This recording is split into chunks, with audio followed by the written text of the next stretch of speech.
തിരുവനന്തപുരത്ത് നടക്കുന്ന രാജ്യാന്തര ചലച്ചിത്രമേളയിൽ 19 സിനിമകൾ വിലക്കിയ കേന്ദ്ര നടപടിയിൽ പ്രതിഷേധം ശക്തം. ഇസ്രയേൽ പലസ്തീൻ സംഘർഷം അനാവരണം ചെയ്യുന്ന ചിത്രങ്ങൾക്കും കേന്ദ്ര സർക്കാർ നിലപാടുകളെ വിമർശിക്കുന്ന ചിത്രങ്ങൾക്കുമാണ് പ്രദർശനാനുമതി നിഷേധിച്ചത്.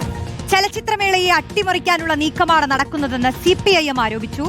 ചലച്ചിത്രമേളയിൽ ശക്തമായ പ്രതിഷേധത്തിനൊരുങ്ങുകയാണ് സിനിമാ പ്രവർത്തകരും ആസ്വാദകരും. ഹരിമോഹൻ ചേരുന്നു. ഹരിമോഹൻ, അങ്ങനെ ഇത്തവണത്തെ ആദ്യത്തെ വിവാദം ഇതായി മാറുകയാണ്. പ്രത്യേകിച്ച് സാമൂഹിക പ്രാധാന്യമുള്ള രാഷ്ട്രീയം സംസാരിക്കുന്ന സിനിമകൾ പ്രദർശിപ്പിക്കാനുള്ള ഒരു അവസരം കൂടിയാണല്ലോ ചലച്ചിത്രമേളകൾ. ഇതിലിപ്പോൾ എന്താണ് കേന്ദ്ര തീരുമാനം? ഏതൊക്കെ രാഷ്ട്രീയം പറയുന്ന സിനിമകൾക്കാണ് വെട്ട്?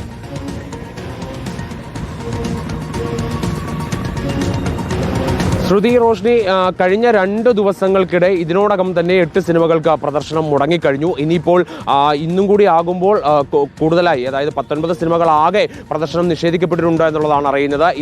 ഇന്ന് മാത്രമായി 7 സിനിമകളുടെ പ്രദർശനം മുടങ്ങുമെന്നും അറിയുന്നു. ഇത്തരത്തിലെ 19 സിനിമകളാണ് ആകെ നിഷേധിക്കപ്പെട്ടിട്ടുള്ളത്. ഇതിൽ 4 സിനിമകൾ പലസ്തീൻ ഐക്യദാർഢ്യം അല്ലെങ്കിൽ പലസ്തീൻ പാക്കേജിൽ പെടുന്ന സിനിമകളാണ് എന്ന് പറയേണ്ടി വരും. അതിൽ ആദ്യ ദിവസം, അതായത് IFFK-യുടെ ഉദ്ഘാടന ദിവസം പ്രദർശിപ്പിച്ച പലസ്തീൻ 36 പോലും ഈ അനുമതി നിഷേധിക്കപ്പെട്ടവയിൽ ഉണ്ട് എന്നുള്ളതാണ് ഏറ്റവും ശ്രദ്ധേയമായിട്ടുള്ള കാര്യം. പലസ്തീൻ ജനതയുടെ അതിജീവനത്തിന്റെ കഥ പറയുന്ന പലസ്തീൻ 36 ആദ്യ ദിവസം പ്രദർശിപ്പിച്ചതുമാണ്. പക്ഷേ പിന്നീട് ഈ സെൻസർ എക്സംഷൻ സർട്ടിഫിക്കറ്റ് നൽകാത്തതിനെ തുടർന്നാണ് ഇത്തരത്തിലൊരു പ്രതിസന്ധിയിലേക്ക്, അനിശ്ചിതത്വത്തിലേക്കൊക്കെ തന്നെ കാര്യങ്ങൾ വന്നത്. സാധാരണ രീതിയിൽ ഈ സെൻസർ സർട്ടിഫിക്കറ്റ് കിട്ടാത്ത സിനിമകൾക്ക് കേന്ദ്ര സർക്കാരിന്റെ, അതായത് ഇൻഫർമേഷൻ ആൻഡ് ബ്രോഡ്കാസ്റ്റിംഗ് മന്ത്രാലയത്തിന്റെ സെൻസർ എക്സംഷൻ സർട്ടിഫിക്കറ്റ് ലഭിക്കുന്നതോടുകൂടിയാണ് അത് പ്രദർശിപ്പിക്കാൻ കഴിയാറുള്ളത്. പക്ഷേ ഇതിനുള്ള അപേക്ഷ സംഘാടകർ നേരത്തെ തന്നെ നൽകിയിരുന്നു.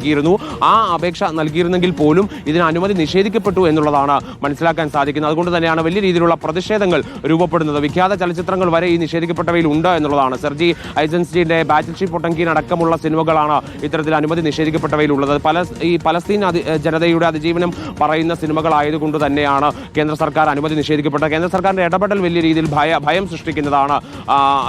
അത് മാത്രമല്ല, രാജ്യാന്തര ചലച്ചിത്രമേള അട്ടിമറിക്കാനുള്ള ഒരു വലിയ ശ്രമം കേന്ദ്രത്തിന്റെ ഭാഗത്ത് നിന്ന് നടക്കുന്നു എന്നതടക്കമുള്ള ആരോപണങ്ങൾ ഈ ദിവസങ്ങളിൽ ഉയരുന്നു എന്നുള്ളത് കൂടിയാണ്. അല്ലെങ്കിൽ അത്തരം ഒരു ആരോപണത്തിന് ആക്കം കൂട്ടുന്നതാണ് കേന്ദ്ര ഇൻഫർമേഷൻ ആൻഡ് ബ്രോഡ്കാസ്റ്റിംഗ് മന്ത്രാലയത്തിന്റെ ഇത്തരത്തിലൊരു നീക്കം എന്നുള്ളതാണ്. ഇന്നലെ രാത്രിയിലൊക്കെ തന്നെ വലിയ രീതിയിലുള്ള പ്രതിഷേധങ്ങൾ നടന്നു. CPM ജനറൽ സെക്രട്ടറി ആയിട്ടുള്ള MAVV അടക്കമുള്ളവർ ആ പ്രതിഷേധത്തിന്റെ ഭാഗമാകുന്നുണ്ട്.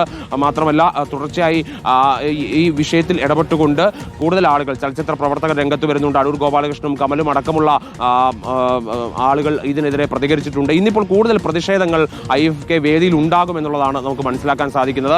കാരണം 19 സിനിമകളുടെ അനുമതി നിഷേധിക്കപ്പെടുക എന്ന് പറയുന്നത്, പ്രത്യേകിച്ച് രാജ്യാന്തര ചലച്ചിത്രമേളയിൽ, അത് വലിയ രീതിയിൽ ചോദ്യം ചെയ്യപ്പെടുക തന്നെയാണ് ചെയ്യുക എന്നുള്ളത് നമുക്ക് മനസ്സിലാക്കാൻ സാധിക്കും. പ്രത്യേകിച്ച് കേന്ദ്ര സർക്കാരിന്റെ നിലപാട് ഈ വിഷയത്തിൽ പല ഘട്ടങ്ങളിലും ചോദ്യം ചെയ്യപ്പെട്ടിട്ടുണ്ട്. മാത്രമല്ല, ഇന്നലെ നടന്ന പ്രതിഷേധത്തിൽ CPM ഈ വിഷയത്തിൽ ചൂണ്ടിക്കാണിച്ചത് ഈ ആവിഷ്കാര സ്വാതന്ത്ര്യത്തെ അടക്കം വലിയ രീതിയിൽ ഹനിക്കപ്പെടുന്ന നിലയിലേക്ക് ഈ സമീപകാലത്ത് മാറുന്നുണ്ട്. അതിന്റെ ഒരു തുടർച്ച മാത്രമാണ് ഇപ്പോൾ IFFK വേദിയിലും കണ്ടത് എന്നുള്ളതാണ്. അതുകൊണ്ട് IFFK-യിൽ പ്രദർശിപ്പിക്കേണ്ട 19 സിനിമകൾ കേന്ദ്രം വെട്ടിയിരിക്കുകയാണ്. പ്രതിഷേധത്തിലേക്ക് കടന്നിരിക്കുന്നു CPIM.